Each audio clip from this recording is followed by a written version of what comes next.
Nah, jadi ya teman-teman, aku itu mau mengomentari ya, karena aku ngelihat ya akhir-akhir ini itu semakin banyak ya para muslimah atau para muslim juga yang mereka tuh kayak latah gitu ya.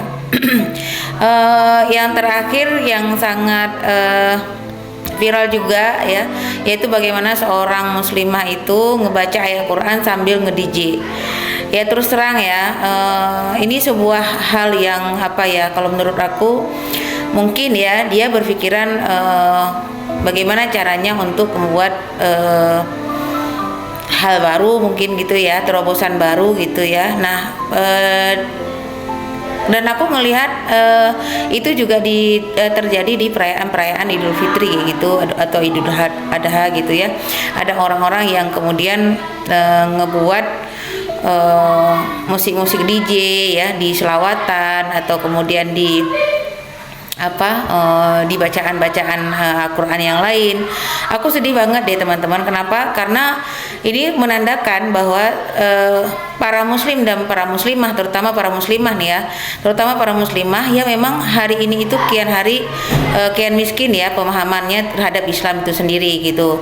Nah, karena apa? Karena mereka kepikir gitu loh, maksudnya berpikir gimana caranya ngeremik bacaan Al-Quran sama musik-musik DJ, bahkan menghidupkan musik-musik DJ gitu ya. Nah, ini adalah sebuah kesalahpahaman ya, muncul dari kelemahan para muslimah ya, kemudian juga muncul dari dangkalnya ya cara berpikir para muslimah gitu. Karena ya sejatinya pada hakikatnya Al-Quran itu sudah sempurna Allah turunkan ya, nggak perlu ada inovasi-inovasi baru dalam bacaan Al-Quran.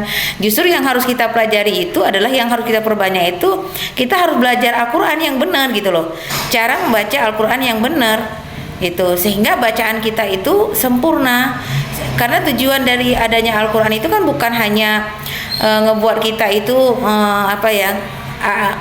ingin berlomba-lomba untuk membaca Al-Quran gitu ya, tapi tujuannya di sini adalah, tujuan paling tinggi dari bacaan Al-Quran itu adalah supaya manusia itu menjalankan syariat Allah. Itu kan sebenarnya poin penting daripada Al-Quran itu diturunkan gitu loh, untuk membuat manusia itu memahami bagaimana dia melalui kehidupannya gitu ya, sehingga Allah sendiri mengatakan gitu ya, sesungguhnya dalam Al-Quran itu adalah petunjuk gitu.